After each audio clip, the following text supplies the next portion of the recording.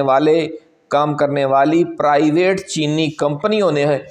حکومت کو خط لکھا ہے کہ انہیں سندھ پولیس سے تحفظ دیا جائے. یعنی جو ادارہ، جو تنظیم، جو ایجنسی تحفظ دینے کے لیے ان پر مامور ہے، وہ چینی جو ادارے ہیں، جو چینی کمپنیاں ہیں، وہ انہی سے تحفظ مانگ رہے ہیں ان کی لوٹ مار سے. ناظرین،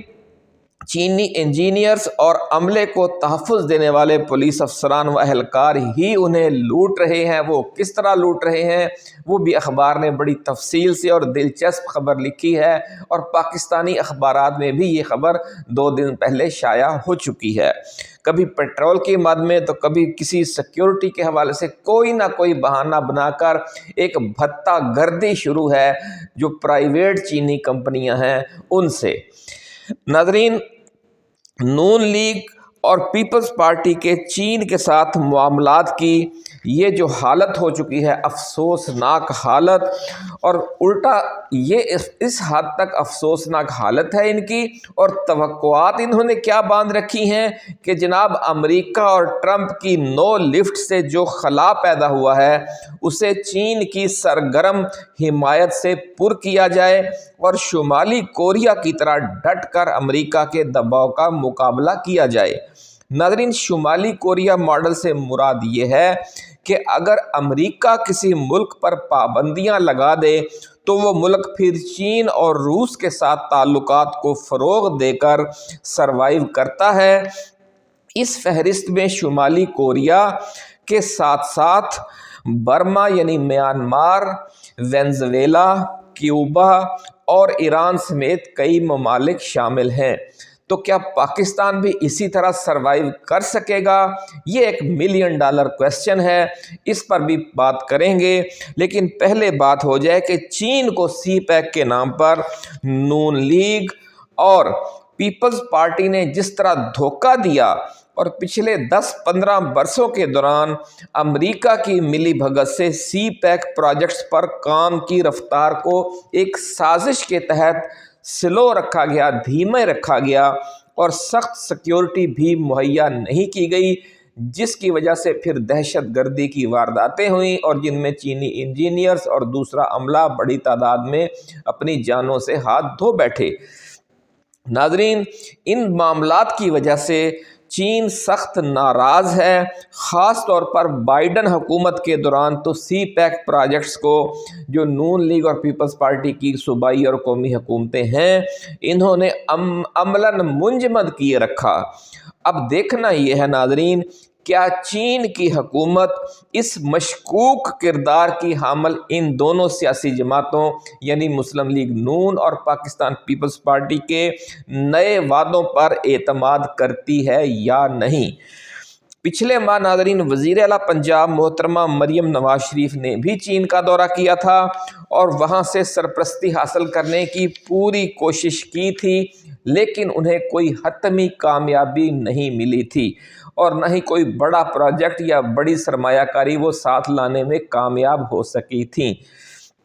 پھر انہوں نے پاکستان واپس آ کر اسٹیبلشمنٹ سے ملاقات کر کے چین کے اس دورے کو کیش کروانے کی کوشش کی. اس حوالے سے ویڈیوز میں ہم آپ کو بتا چکے ہیں، اور انہی کوششوں کے دوران انہوں نے مبینہ شمالی کوریا ماڈل پروجیکٹ پیش کیا جو تاحال گو مگو کا شکار ہے، کیونکہ جو پاکستانی اسٹیبلشمنٹ ہے وہ اتنا بڑا یو ٹرن لینے سے گھبرا رہی ہے. یہ ہے وہ اندر کی کہانی کہ جس کی وجہ سے اب صدر زرداری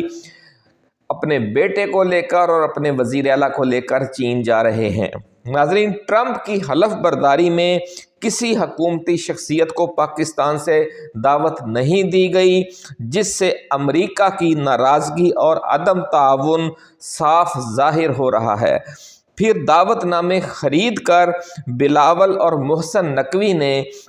بن بلائے مہمان کی حیثیت سے جانے کا منصوبہ بنایا، لیکن پھر نون لیگ اور پیپلز پارٹی میں شمالی کوریا ماڈل کے حوالے سے جو مشاورت ہوئی اس کی وجہ سے پھر دعوت نامہ موجود ہونے کے باوجود بلاول نے ٹرمپ کی تقریب حلف برداری کا یک طرفہ بائیکاٹ کر دیا۔ یہ یک طرفہ بائیکاٹ اس لیے ہے کہ انہوں نے دعوت دی نہیں تھی، آپ نے خود ہی وہ جو دعوت نامہ وہ خریدا تھا، لیکن اس یک طرفہ بائیکاٹ کی وجہ سے وہ جو میز ریزرو کروائی گئی تھی اور وہ جو دعوت نامے پہ پیسہ خرچ کیا گیا تھا وہ ضائع ہو گیا۔ ناظرین، محسن نقوی نے شرکت کی، آپ نے دیکھا خبریں آئیں، لیکن انہوں نے جس رکن کانگریس سے بھی جا کر ملاقات کی، جس سینیٹر سے بھی وہ ملے، اس نے ملاقات کے فوری بعد فری عمران خان کا ٹویٹ کر دیا۔ بلاول بھٹو ناظرین امریکہ سے مایوس ہیں اور اب اپنے والد محترم صدر پاکستان جناب آصف علی زرداری کے ہمراہ چین جا رہے ہیں۔ ذرائع کا دعویٰ ہے کہ چین جاتے وقت کچھ اعلیٰ فوجی حکام بھی غیر اعلانیہ یا اعلانیہ طور پر صدر پاکستان کے اس وفد میں شامل ہوں گے، اور اگر شمالی کوریا ماڈل پر بات کی گئی جس طرح کی افواہیں چل رہی ہیں تو بھی پھر اسٹیبلشمنٹ کے کچھ نمائندوں کا ان کے ساتھ جانا بنتا بھی ہے، کیونکہ اگر اسٹیبلشمنٹ اس میں شامل نہیں ہوگی شمالی کوریا پروجیکٹ میں تو یہ پروجیکٹ ایک دن بھی سروائیو نہیں کر سکے گا، بلکہ چین بھی اس پر بالکل ہی کوئی دھیان ہی نہیں دے گا، کوئی توجہ ہی نہیں دے گا، کیونکہ جو پاکستان کی خارجہ پالیسی کے معاملات ہیں اور جو بڑے بڑے اہم ممالک ہیں جن کے ساتھ پاکستان کے بہت گہرے تعلقات ہیں، جن میں سعودی عرب ہے، جن میں متحدہ عرب امارات ہے، جن میں افغانستان ہے، جن میں چین ہے اور جن میں امریکہ ہے اور برطانیہ ہے، وہاں ان کے ساتھ جتنے بھی ہمارے خارجہ امور ہیں ان میں بنیادی جو گارنٹر ہے وہ ہماری اسٹیبلشمنٹ ہے۔ تو اس لیے اگر نون لیگ اور پیپلز پارٹی شمالی کوریا ماڈل پیش کرتی ہیں چین کی حکومت کو، تو جب تک کوئی پازیٹیو رسپانس ہماری اسٹیبلشمنٹ یا ان کے نمائندوں کی طرف سے نہیں دیا جائے گا، یا جو تفصیلات طے ہوں گی کہ کس طرح امریکی معاشی دباؤ کا پھر ہم نے تجارتی بائیکاٹ کا سامنا کرنا ہے، تو اس حوالے سے جب تک ہماری اسٹیبلشمنٹ کی طرف سے کچھ لوگ جا کر بطور گارنٹر، بطور ثالث کوئی کردار ادا نہیں کریں گے، یہ جو بیل ہے یہ منڈے نہیں چڑھ سکے گی۔ اس لیے جب آپ 4 فروری کو جب صدر پاکستان چین کے دورے پر جائیں گے تو پھر آپ دیکھ لیں گے کہ ان کے ساتھ کون کون سی اہم فوجی شخصیات بھی دورے پر موجود ہیں، آفیشلی یا ان آفیشلی۔ ناظرین، دعویٰ یہ ہے کہ چین جاتے وقت جو اعلیٰ فوجی حکام ساتھ ہوں گے، اس کا مطلب یہ ہوگا کہ حکومت اور اسٹیبلشمنٹ ایک ہی پیج پر ہیں۔ اب وہ پیج موجود رہتا ہے یا پھٹ جاتا ہے، یہ 4 سے 8 فروری کے دوران صاف نظر آ جائے گا کہ 4 فروری سے شروع ہونے والا یہ دورہ جب 8 فروری کو مکمل ہوگا تو اس کا پھر نتیجہ کیا سامنے آتا ہے۔ ذرائع کا کہنا ہے کہ صدر زرداری چین کی حکومت کو سی پیک پروجیکٹس کے تحفظ کے لیے چین کی فوج اور چینی بختر بند گاڑیاں پاکستانی سرزمین پر لانے کی آفر کر سکتے ہیں، اور یہ وہ مطالبہ ہے جو چین کے خاصے عرصے سے کرتا چلا آ رہا ہے۔ ناظرین، یہ بھی کہا جا رہا ہے کہ گوادر کی حفاظت کے لیے بھی چین کو اڈے فراہم کرنے کے مطالبات پر مذاکرات متوقع ہیں۔ یہ بھی وہ مطالبہ ہے کہ جو غیر ملکی میڈیا میں پچھلے چند ہفتوں کے دوران شائع ہو چکا ہے، بلکہ غیر ملکی میڈیا نے تو یہ بھی لکھ دیا تھا کہ پاکستان نے جو گوادر شہر ہے اور جو گوادر پورٹ ہے وہ چینی فوج کے حوالے کر دی ہے، اور اب جو کہ وہاں پر ایک بہت بڑا ایک ایئرپورٹ بھی تعمیر کر دیا گیا ہے، تو اس لیے یہ کہا جا رہا ہے کہ 1.5 لاکھ کی ٹوٹل آبادی ہے، لیکن وہاں پر جو ایئرپورٹ بنا ہے وہ بہت بڑا ہے اور وہ اس آبادی کی ضرورتوں سے 20, 25, 30 گنا زیادہ ہے، کیونکہ جو آبادی کی اکثریت ہے وہ غریب لوگوں پر مشتمل ہے، اور 1.5 لاکھ غریب اور مڈل کلاس عوام کے لیے پاکستان کے پورے خطے کا ایک بہت بڑا ایئرپورٹ تعمیر نہیں کیا جاتا۔ یہ کسی بہت بڑے عالمی لیول کے انٹرنیشنل ایئرپورٹ کا جیسا ہے، اور پھر یہ ایئرپورٹ اگر مکمل طور پر جس طرح کے چین کی بھی خواہش ہے اور اگر شمالی کوریا ماڈل نافذ ہوتا ہے تو پھر پاکستان اور چین دونوں مل کر اسے ایک بین الاقوامی جو ہوائی سروس ہے دنیا کی، انہیں سہولتیں فراہم کرنے کے حوالے سے یہ ایک اڈا کام کر سکتا ہے، اور پھر چین اس پر بہت بڑے پیمانے پر چین کی آمد و رفت، یعنی چین کے ہر شہر سے یہاں پر پروازیں آئیں اور یہاں ایک عالمی منڈی قائم ہو جائے جس طرح کہ دبئی میں ہے، اور یہاں سے پھر پوری دنیا کو نہ صرف بحری جہازوں کے ذریعے بلکہ ہوائی جہازوں کے ذریعے بھی لنک کر دیا جائے۔ یہ پروجیکٹ اگر ہے تو پھر یہ جو شمالی کوریا پروجیکٹ ہے اسے پھر کامیابی کے کچھ چانسز بن سکتے ہیں، لیکن یہ بڑا رسکی سودا ہے کہ پھر امریکہ کی طرف سے بڑا شدید رد عمل آئے گا۔ ایک تو امریکہ کی طرف سے شدید رد عمل کنفرم ہے، دوسرا پاکستانی عوام کی اکثریت چونکہ عمران خان کے ساتھ ہے تو وہ بھی چیخے گی، وہ بھی اس کے خلاف بولیں گے کہ چین کیوں ان جو ہمارے 8 فروری کا مینڈیٹ جن جماعتوں نے چرایا ہے فارم 47 کے ذریعے، چین کیوں انہیں ہم پر مسلط کر رہا ہے۔ اس لیے بھی کہا جا رہا ہے کہ یہ پروجیکٹ تو بہت اچھا ہے، لیکن جن لوگوں کے ذریعے اسے آگے بڑھانے کی بات ہو رہی ہے ان کے ذریعے اگر یہ چین نے یہ پروجیکٹ شروع کیا، پاکستان کو شمالی کوریا کے انداز میں بہت زیادہ امداد دی، تو پھر پاکستان کی جو رائے عامہ ہے اس کی بڑی تعداد بھی پھر چین کی مخالفت کر سکتی ہے۔ ناظرین، چین اگر اس گرتی ہوئی حکومت کو کسی معاہدے کے قابل نہیں سمجھتا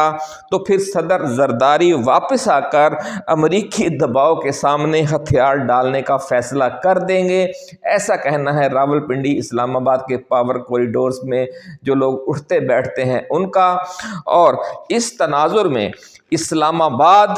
کے سفارتی حلقے اب بڑی شدت سے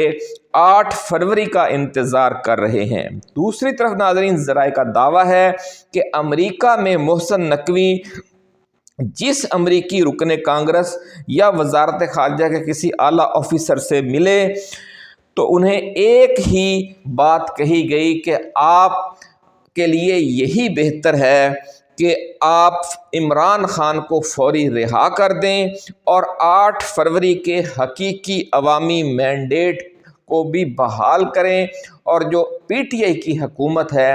اس کے ذمے سارا معاملہ لگائیں، تو پھر پاکستان اور امریکہ کے اور پاکستان اور پوری عالمی جو آزاد منڈی کی معیشت والے ممالک ہیں، جو دنیا کی اکثریت ہے جسے ہم کہتے ہیں کہ جناب مغربی ممالک، ان سب کے ساتھ پاکستان کے تعلقات اچھے رہیں گے، بصورت دیگر ان میں بگاڑ آ جائے گا۔ ذرائع کا کہنا ہے کہ یہ 2 ٹوک وارننگ محسن نقوی کو دے دی گئی ہے، اور اب جب وہ واپس آئیں گے اور اسٹیبلشمنٹ کو اس کی تفصیلی رپورٹ پیش کریں گے، اور ہماری اسٹیبلشمنٹ چونکہ روایتی طور پر امریکہ سے آنے والے احکامات کو کسی چون چرا کے بغیر